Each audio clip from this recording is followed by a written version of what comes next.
Good morning, truthers. Welcome back to my channel. It's Nutritious Lives and the Wellbeing Guinea Pig. Today's just a small video. I wanted to talk to you about the way that I would frame things, thought processes about anxiety and sleep. And obviously I like to use the analogy of the tiger there roaring and chasing and, me running for my life type thing.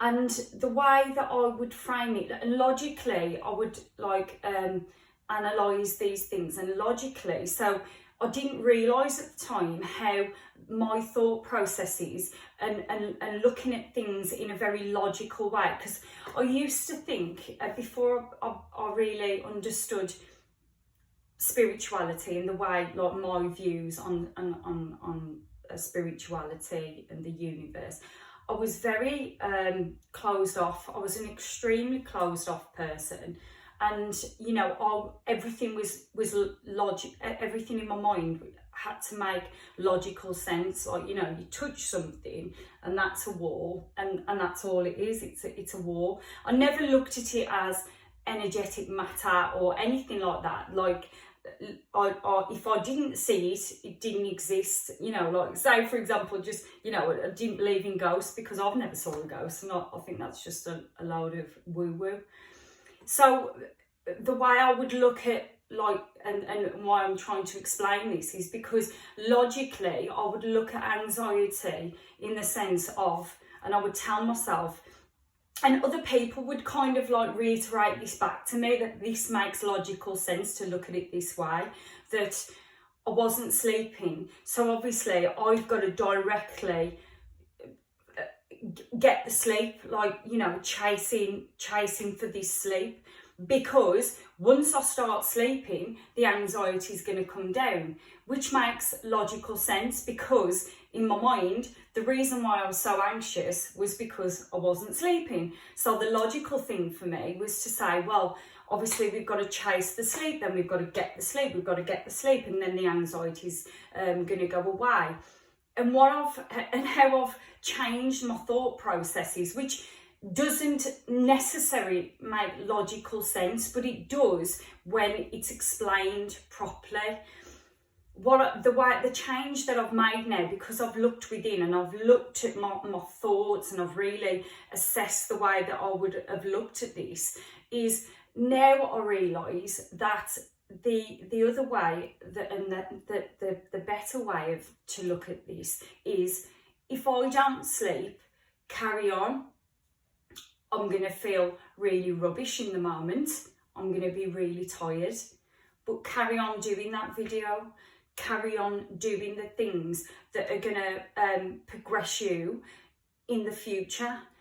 Right? The circumstances are, you're knackered, your body's tired, your mind's tired. I'm not going to feel great. But do that video, because or make that decision to learn that skill that's going to then benefit you in the future.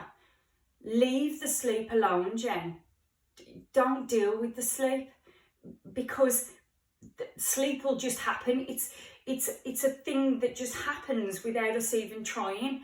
So now my logic is, well, of course that makes total sense. Like, you've got to get up.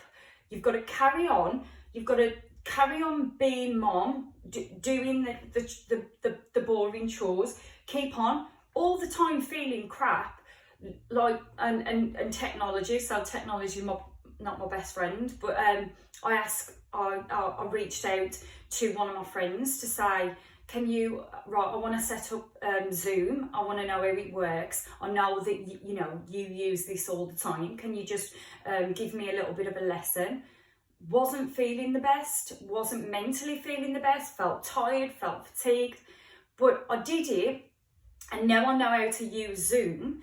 And then, even though I felt rubbish, and granted I hadn't dealt with the sleep, but then the next day when I'd slept, my thought process, of course, was, wow, you weren't really feeling very good yesterday, and your brain was doing this and saying this, but you persevered anyway.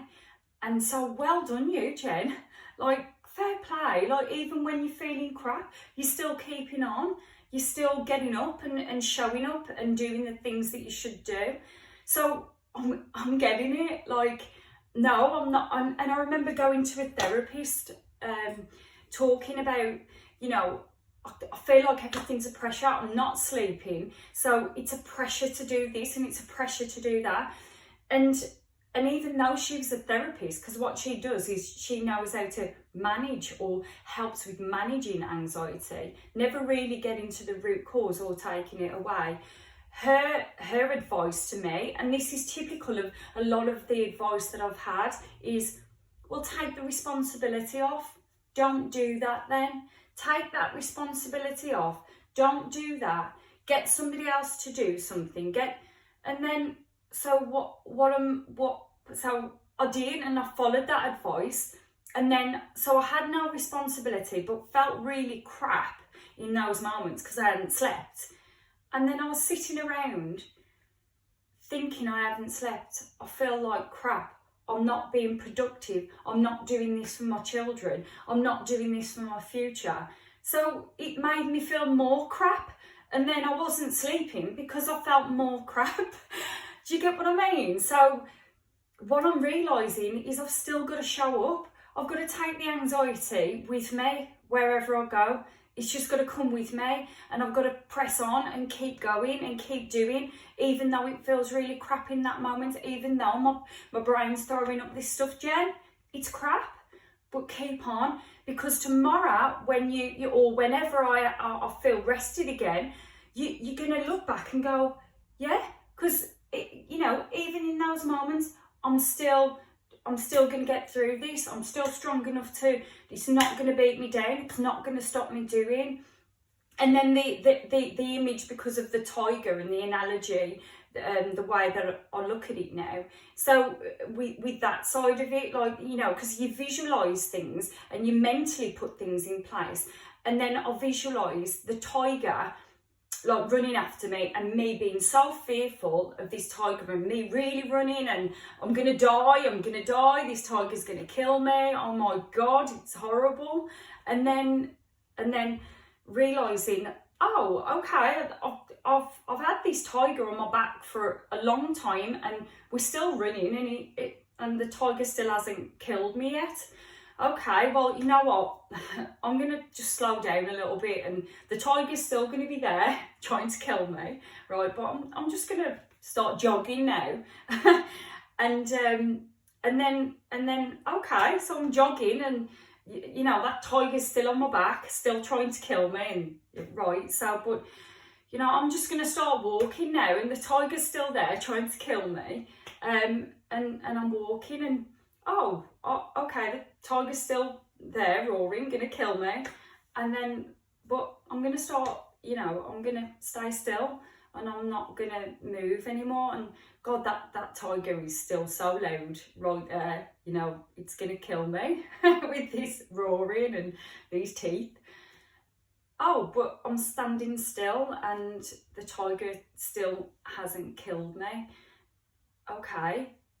Wow, that tiger's voice, that tiger's roar is getting quieter, and it's, you know, it's not penetrating me as much. Oh, the tiger's stopped roaring, the threat isn't there. And this is how anxiety is. You've just got to, you're not going to be able to stop the pressures. Life pressures are going to be there, and you've got to deal with it in those moments, feeling crap and still showing up. And eventually your nervous system and the sensitization of your nervous system starts going, well, we've been running for so long, and, you know, there's no real threat, there's no immediate threat, so I'm not going to be fearful of this anymore. I'm not going to keep showing you that you're in danger. And this is the way it works out. And it dawned on me yesterday. And as I say, real time, I'm still dealing with it. I'm still desensitizing my nervous system, and it's very active at the moment still, and thoughts pop up, and you know, I'm still in that same, but I'm framing it in a way that's so much more healthy now. So I hope I've been able to explain it, and I'm really pleased with coming up with this way of thinking, and I hope you grasp this at a very early stage of anxiety, so then you can apply that to thinking, well, I have anxiety when I'm driving, or work's giving me, this is stressful. So apply it when it's at a point where not so sensitized like the way that it's been for me. So yeah, I'm pleased with this one, and I will see you in the next video.